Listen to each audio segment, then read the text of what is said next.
Oke guys, welcome back to Daily Charting with Toshi, di mana kita akan daily chart your favorite cryptocurrencies. Oke, dalam 24 jam terakhir, cryptocurrency market meningkat sebesar 3,43%.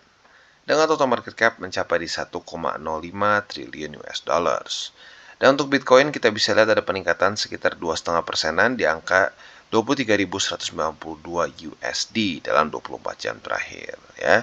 Ini cukup bagus ya karena kemarin bisa dibilang sudah cukup lama dia sedikit sideways ya. Sekarang mulai ada sedikit lagi momentum ke atas walaupun di waktu bersamaan nanti kita lihat di chartnya ada rejection juga ya. Lalu untuk Ethereum dia meningkat sebesar 4,46% di angka 1600-an. Untuk BNB dia meningkat sebesar 2,56% di angka 307,31. Lalu untuk XRP dia meningkat sebesar 2,22% di angka 41 sen. Lalu Cardano dia meningkat signifikan ya, 7,15% dalam 24 jam terakhir dan sekarang ada di angka 37 sen ya. Untuk Dogecoin dia meningkat sebesar 3,15% dan yang terakhir Solana ini juga nggak kira-kira meningkatnya ya. Dia meningkat sebesar 9% lah kalau kita bulatkan di sini. Yang sekarang ada di angka 24 dolar lebih 96 sen. Jadi overall kita bisa di sini specifically untuk hari ini Bitcoin dominance sepertinya cenderung turun karena alts peningkatannya lebih gila ya. Oke, nah selanjutnya kita akan geser ke economic calendar. Seperti yang kita bisa lihat di sini ya, hari ini akan ada beberapa data penting dari US dan data pentingnya itu nggak main-main ya. Kalau kita lihat di sini ada GDP dan juga ada initial jobless claim. Nah, terutama dua ini akan sangat mempengaruhi market menurut gua. Kenapa? Karena dua hal ini langsung berhubungan dengan kebijakan The Fed, yaitu mengenai inflasi dan juga pengangguran di Amerika Serikat. Ya. Nah, tetapi selain itu juga ada beberapa data bintang 3 lain juga, seperti core durable goods order. Ya, kalau kita di sini harapan kita, seingat gue, harusnya di bawah dari forecast harapan kita ya. Karena ya kita berharap demand berkurang lah. Ini nggak tahu kenapa lagi sedikit bolot ya. Tapi intinya kita berharap ini lebih rendah daripada forecast. Untuk GDP, nah untuk GDP kita berharap ini ada peningkatan atau ya mendingan semoga lebih tinggi lah daripada forecast ya untuk si GDP ini sendiri. Nah untuk initial jobless claim sama seperti kemarin, harapan kita adalah pengangguran di Amerika Serikat mulai meningkat. Jangan ekstrim, tapi mulai meningkat gitu ya. Misalkan dia di sini kan forecastnya 205.000. Nah, di sini mungkin 210.000, 220.000. Nah, itu bisa bagus. Karena kenapa? Ini bisa memberikan satu sinyal kepada the Fed untuk jangan terlalu meningkatkan interest rate secara tinggi. Karena market bisa kembali drop lagi. Gitu ya. Nah, selanjutnya kita akan geser juga ada ke new home sales. Nah, ini langsung berhubungan dengan demand dari market properti di Amerika Serikat ya. Kalau demandnya masih tinggi, artinya masih banyak liquidity. Nah, itu memberikan sinyal bahwa ya Amerika masih bisa terus meningkatkan interest rate ya. Jadi untuk ini harapannya ya tentunya lebih rendah daripada forecast ya. Jadi bisa dibilang malam ini cukup penuh ya data-datanya, mulai dari jam setengah 9 malam, lalu nanti ada juga jam 10 ya. Jadi mungkin buat lo yang punya posisi futures, kalau lo mau mengurangi resiko, ya lo mungkin bisa pertimbangkan untuk TP duluan sebelum kena jam setengah 9 malam sampai jam 10. Karena ada kemungkinan akan terjadi volatilitas pada jam-jam segitu. Atau arguably bisa juga nanti sekalian volatilnya saat dia market US sudah buka. Ya. Jadi kurang lebih seperti itu untuk ekonomi kalender kita pada hari ini ya. Bisa dibilang hari ini cukup penting dan kita harus cukup perhatikan nanti nih apakah datanya sesuai dengan harapan kita atau tidak ya. Nah, selanjutnya kita akan geser ke analisa. Nah, untuk analisa ini sebenarnya bukan lebih ke ya ada indikator sedikit MACD ya. Kalau kita lihat MACD-nya sudah dalam keadaan oversold. Oversold dan dia mulai terjadi cross. Nah, ini menunjukkan kalau di siklus-siklus sebelumnya ini bottom ya. Nah, ini juga bisa dibilang seperti sini juga ya 2015, 2011 ini mungkin masih terlalu tinggi lah ya. Mungkin 2015 dan 2019 kita bisa lihat saat dia sudah oversold seperti ini si MACD-nya dan terjadi cross itu biasanya menunjukkan probability yang cukup tinggi untuk reversal ya. Tapi sekali lagi kalau gua sih tetap ada sedikit disclaimer bahwa lagi-lagi ya, the Fed masih belum benar-benar pivot ya, berbeda daripada siklus-siklus sebelumnya. Jadi lebih enak lagi, lebih maknyos lagi gitu ya, kalau the Fed juga mulai pivot. Kalau itu mulai terjadi, ini gue semakin yakin sudah masuk ke bull market, ya.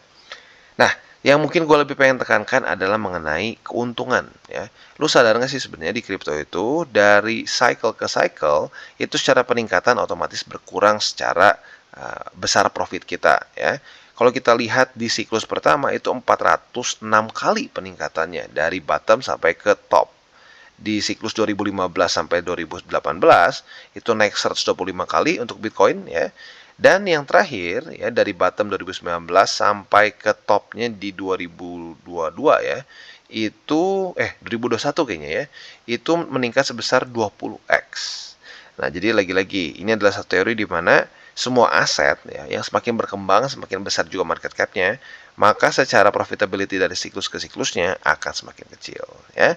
Nah, buat lu yang penasaran nih ya bukan penasaran lebih tepatnya, kalau buat lu ada yang tebakan nih, menurut lu di siklus kayak ini akan naik berapa X? Ya, boleh komen di bawah. Oke, jadi kurang lebih seperti itu untuk analisa kriptonya, dan sekarang kita akan masuk ke charting. Nah, untuk charting kita bisa lihat Bitcoin seperti yang gue bahas tadi ya, ada sedikit rejection di atas ini ya.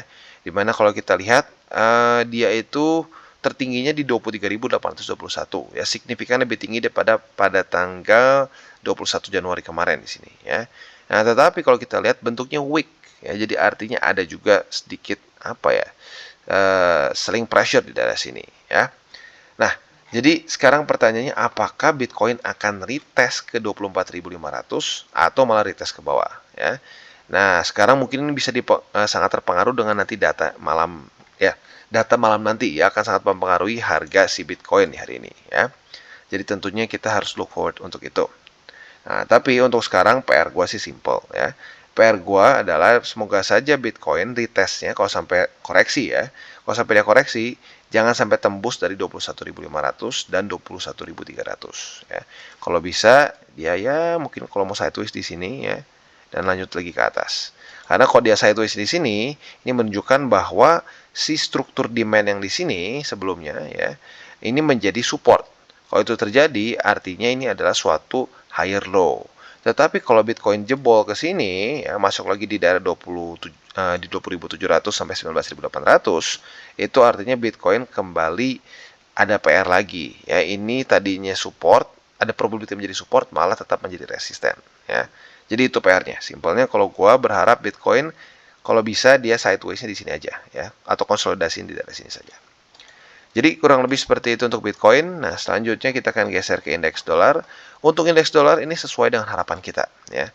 Sesuai dengan harapan kita di mana dia masih menjadikan si 102,05 ini menjadi resisten ya. Sebelumnya menjadi support yang kuat, di sini berkali-kali gagal ditembus, akhirnya pada tanggal 20 Januari tembus. Nah, setelah itu kalau kita lihat dia mulai berubah menjadi resisten dan hari ini mulai ada rejection dengan daily close yang bagus juga. Nah, semoga hari ini bisa lanjut lagi lebih ke bawah lagi. Dan mungkin next kita harus chatting lebih dalam lagi ya untuk si struktur selanjutnya. Tapi overall sekali lagi untuk indeks dolar it's doing good sesuai dengan harapan kita ya. Jadi kurang lebih seperti itu untuk makro kita pada hari ini dan selanjutnya kita akan geser ke buy limit. Nah, tetapi seperti biasa sebelum kita masuk ke buy limit, gue harus disclaimer dulu bahwa DCWT dan semua konten dari TC ini bukanlah financial advice. Tujuannya adalah untuk edukasi dan membiasakan para subscriber gue untuk lebih mengerti charting. Lalu selain itu bagaimana cara untuk mendukung TCI? Ada banyak caranya. Lo bisa like our video, bisa share our video, atau bisa juga menggunakan link referral kita di bawah. Dan sebelum kita lanjut, kita akan dengar dulu pesan-pesan dari sponsor kita pada hari ini. Oke, today's video is brought to you by Bybit. Dimana kita bisa lihat di sini, Bybit sedang ada event baru yang bernama Southeast Asia USDT Airdrop for All. Nah, di sini kita bisa mendapatkan total hadiah mencapai 23.500 USDT. Event ini berlangsung dari tanggal 12 Januari sampai tanggal 31 Januari. Jadi masih ada waktu ya. Dan sesuai dengan namanya, ini hanya untuk yang di Southeast Asia, lebih tepatnya di Indonesia, Thailand, dan Philippines. Cara kerjanya seperti apa? Sangat simple sekali ya. Buat lo yang belum punya akun di Bybit, silakan bisa sign up dan langsung mendapatkan 2 USDT hanya dengan sign up saja dan KYC level 1 ya. Ini lagi-lagi cepat-cepat dia dapat ya. Hanya 500 orang saja yang pertama melakukan sign up mendapatkan 2 USDT. Selanjutnya ada juga first time deposit ya. Untuk kalian yang belum melakukan deposit di sini, kalian bisa mendapatkan juga 10 USDT apabila kalian melakukan deposit yang lebih dari 50 USDT setelah 7 hari ya. Dan juga ini harus via P2P yaitu peer to peer. Dan ini hanya untuk 1000 depositor pertama. Dan dapatkan juga 10 USDT buat kalian yang trading volume secara futures ya, lebih dari 50.000 USDT ya, dan terserah pair apapun juga, lagi-lagi untuk 1000 orang pertama. Dan yang terakhir trade spot dan mendapatkan 5 USDT dengan pair di sini kita bisa lihat BTC, Ethereum, PSG, Barcelona kayaknya ya, Juventus, AC Milan dan seterusnya ya. Dan kalau kita lihat di sini volumenya at least 100 USDT ya. Dan kalau ini untuk 500 pengguna pertama. Jadi kurang lebih seperti itu. Buat lo yang tertarik silahkan bisa ikutan ya. Cukup mudah dan event ini kita bisa lihat kerjasamanya dengan ya beberapa fan token seperti PSG, Barcelona dan seterusnya ya. Jadi jangan lupa untuk selalu trade di Bybit. Oke, dan untuk Bitcoin kita bisa lihat di sini secara setup otomatis belum berubah karena memang belum ada struktur atau support dan resisten tertentu yang tertembus. Ya, jadi untuk posisi long masih sama apabila terjadi retest 1, retest 2 di antara 21.500 atau 21.300, kita bisa pertimbangkan untuk buka posisi long dengan target TP-nya yang konservatif mungkin bisa pertimbangkan di sini yaitu di 22.600-an ya. Buat yang lebih agresif, target TP-nya bisa pertimbangkan di sini ya, yaitu 24.576. Jadi kurang lebih seperti itu untuk posisi short. Nah, tetapi andaikan nih pada hari ini ternyata hasil dari economic calendarnya semuanya jelek untuk indeks dolar dan otomatis itu jadi bagus untuk kripto ya, bagus untuk BTC dan dia naik ke atas ya. Dia naik ke atas retest pertama, lalu besok retest lagi. Nah, kita bisa pertimbangkan untuk buka posisi short dengan target TP yang kurang lebih sama, tinggal dibalik aja ya. Target TP konservatif mungkin bisa pertimbangkan di sini di 22.600-an dan target TP yang lebih agresif bisa pertimbangkan antara di 21.500-an atau 21.300-an. Jadi itu untuk posisi futures di Bitcoin. Untuk posisi spot juga otomatis nggak berubah. Buy limit pertama antara 21.559 dengan 21.300 ya. Dan buy limit keduanya di 20.774 dan buy limit ketiga di 19.881 ya. Jadi kurang lebih seperti itu untuk Bitcoin dan sekali lagi untuk posisi spot ini adalah posisi jangka panjang. Jadi kita holdnya kayak tabungan aja. Oke, dan selanjutnya kita geser ke Ethereum. Nah, untuk Ethereum juga dia mendapatkan satu boost yang lumayan ya. Jujurnya ini overall recovery yang cukup baik dan dia sekarang ketahan di angka 1623, which is ini resisten yang kemarin sempat berubah menjadi support ya. Nah, kalau kita lihat di sini secara setup posisi short ini sudah terbentuk ya. Kemarin terjadi retest pertama di 1623 dan retest kedua juga terjadi pada hari ini. Jadi buat lo yang sudah nunggu posisi short di Ethereum, harusnya sudah kebuka posisinya ya dan sekarang sudah dalam keadaan profit walaupun belum terlalu besar ya. Nah, target TP-nya seperti pembahasan kemarin ada dua ya. Target TP yang pertama yang lebih konservatif itu bisa pertimbangkan di 1567. Itu untuk yang konservatif ya. Buat yang lebih agresif, kalian bisa pertimbangkan target TP-nya di 1519 yang sebentar lagi sepertinya akan berkorelasi dengan MA20 ya. Jadi itu untuk posisi long. Itu untuk posisi short. Untuk posisi long tinggal kita balik saja logikanya. Apabila terjadi koreksi, retest 1, retest 2 di sini dan dia mantul, lo bisa pertimbangkan untuk buka posisi long dengan target TP konservatif di tengah di sini 1567 dan untuk yang lebih agresif bisa di 1623 ya. Jadi kurang lebih seperti itu untuk posisi futures di Ethereum. Untuk posisi spotnya, buy limit pertama udah kena, kedua udah kena, dan ketiga udah kena. Jadi harusnya semua sudah tercukupi ya. Untuk selanjutnya mungkin ya kita tunggu dulu aja. Kita tunggu dulu apakah Ethereum bisa bounce lagi dari sini atau tidak. Jadi kurang lebih seperti itu untuk Ethereum. Oke, dan selanjutnya kita geser ke Cosmos atau Atom. Nah, seperti yang kita bisa lihat di sini untuk Cosmos atau Atom, dia berhasil bounce ya, technically ini ya berpengaruh dengan EMA20 walaupun nggak benar-benar kena, tapi kita lihat wicknya nyaris kena di sini dan kemarin kita bisa lihat dia reclaim lagi $13 ya. Nah, jadi untuk sekarang setup yang mungkin kita bisa pertimbangkan adalah posisi long ya, apabila hari ini terjadi retest pertama ya, dan bisa bertahan di atas dari $13. Besok kita bisa pending order posisi short. Nah, kalau kena lagi, langsung kena dapat posisi long, ya. Nah, target TP-nya jelas yaitu di daerah $14 lebih 43 sen. Ya, atau kalau lu mau lebih sedikit konservatif, mungkin boleh juga di sini ya. Nanti andaikan sampai ini terjadi koreksi, ini struktur baru ya, yaitu di sekitar $13 lebih 60-an. Literally kurang lebih di tengahnya, ya. Jadi kurang lebih seperti itu untuk posisi longnya. Untuk posisi shortnya otomatis tinggal kita balik saja logikanya.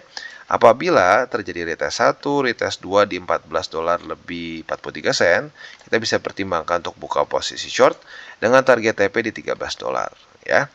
Jadi itu overall untuk posisi futures dari Atom. Untuk posisi spotnya, buy limit pertamanya otomatis ya ada lagi ya. Buy limit pertama di $13, buy limit kedua di MA20, dan buy limit ketiga di $11 lebih 74 sen. Secara struktur it's doing good ya, tidak membuat lower low, dia berhasil menjadikan 20 sebagai support.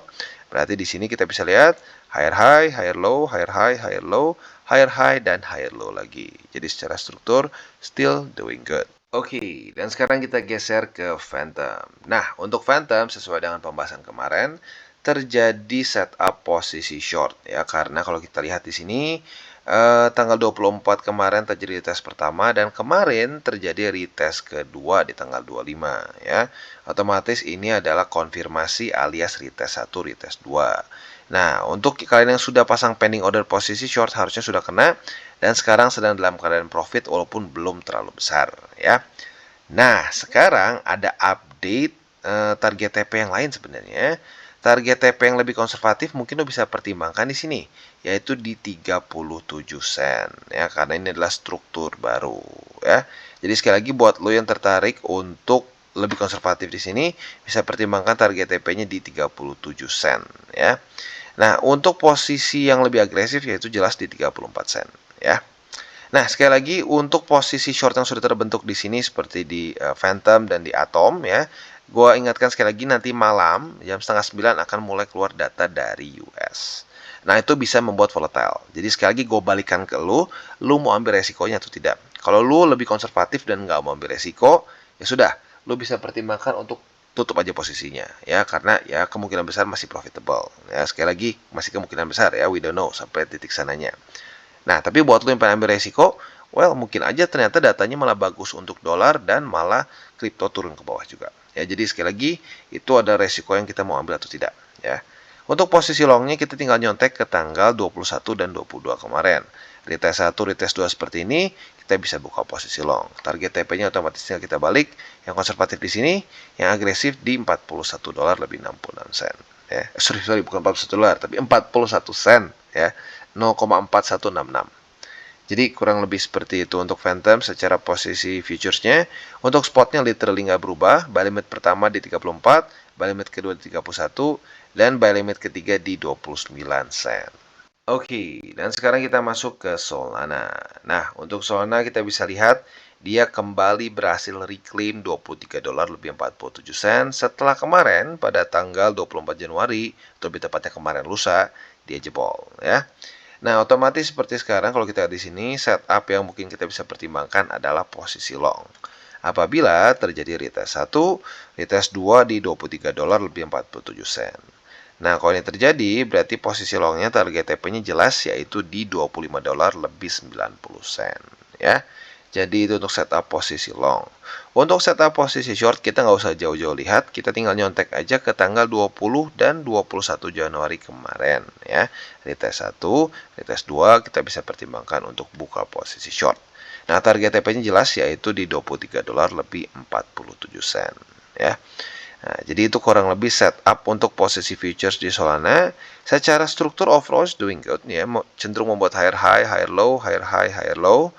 Nah, tapi untuk spotnya kalau gue pribadi masih sama ya, permasalahannya bukan karena TA-nya, tapi karena permasalahan fundamentalnya. Sampai ada kejelasan dari Alameda Research mengenai 13% supply dari Solana yang mereka punya, apakah akan dilikuidasi langsung atau apa ya, gue masih belum berani untuk menyarankan akumulasi secara spot. Karena kalau tiba-tiba itu dibuang ke market, otomatis Solana bisa terjun payung secara harga ya.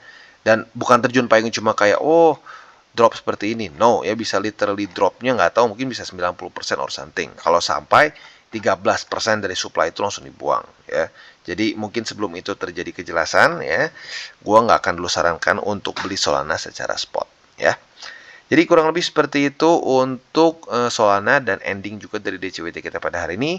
Sekali lagi gue ingatkan nanti malam akan keluar data dari Amerika yang cukup penting seperti GDP, Core Durable Goods, dan seterusnya. Tapi menurut gue dua yang paling penting adalah GDP dan juga Initial Jobless Claim. Karena itu langsung bersinggungan dengan dual mandate dari the Feds. Ya. Dan jangan lupa juga jangan pakai uang panas. Mau di kripto, mau di apapun ya, bahkan kesannya beli rumah pun pakai uang panas, ujung-ujungnya bisa berantakan ya. Jadi yang pertama itu jangan pakai uang panas, dan yang kedua jangan over leverage. Ini terutama untuk yang trading futures. Jangan sampai uang yang kesannya udah uang dingin nih, tapi karena nafsu ya over leverage, wah terus-terusan kena liquid lagi. Ujung-ujungnya malah merusak si portofolio spot jangka panjangnya ya. Jadi kurang lebih seperti itu untuk DCWT kita pada hari ini. Oke guys, jadi itu adalah akhir dari segmen DCWT kita pada hari ini. Dan jangan lupa bagi kalian yang merasakan manfaat dari segmen ini, jangan lupa untuk share ke teman-teman kalian. Dan apabila lu pengen mensupport channel kita, ya TCI, jangan lupa untuk menggunakan link referral kita di bawah. Nggak wajib ya, tetapi apabila lu menggunakan link referral kita di bawah, ada macam-macam ya, dari Bybit, Huobi, Maxi, toko kripto, dan banyak lagi ya. Ya, walaupun nggak wajib, tapi kalau menggunakan link referral kita, lu secara langsung membantu perkembangan dari TCI. Dan satu lagi, jangan lupa juga untuk join Telegram group kita, di mana kita bisa ngobrol-ngobrol santai mengenai dunia cryptocurrency secara dua arah. So, jangan lupa untuk like, subscribe, click the bell icon, and see you on the next video.